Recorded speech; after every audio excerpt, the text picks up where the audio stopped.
What is up?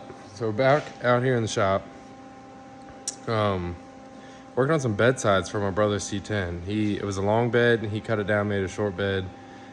He brought me the bedsides using the original bedsides, and just cut them down, and he brought them to me to weld them back together. So that's what I'm doing now. So let me show you where we're at.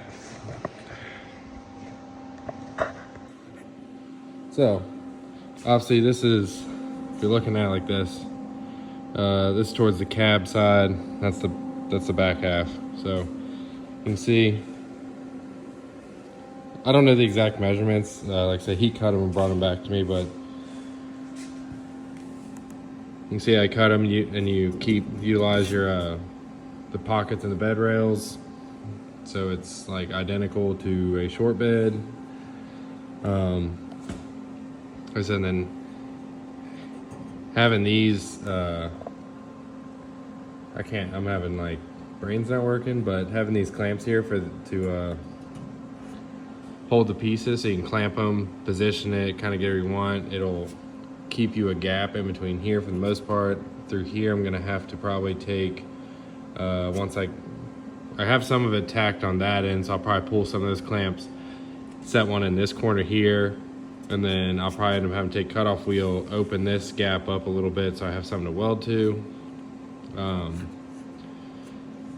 Because obviously, like where it's touching there, if you were to weld that and then clean up the weld, like you would end up grinding all your weld away. So, and then it'd be a weak spot there. So, like I said, just take your time, and as you're going, hammer or screwdriver to make sure you're flat, and then you just take time and work it through. So that's what I'm doing. So let's get back to welding.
Got this gap back in there where it wasn't before, so now we have something where we can get some weld and some penetration in between, so even after the fact it'll fill in that gap, and then when you come back and grind it, whether you use like a little small, like a belt sander or however you want to go about doing it, and clean it up, you still got all that weld in that gap there that's actually the structure of that seam.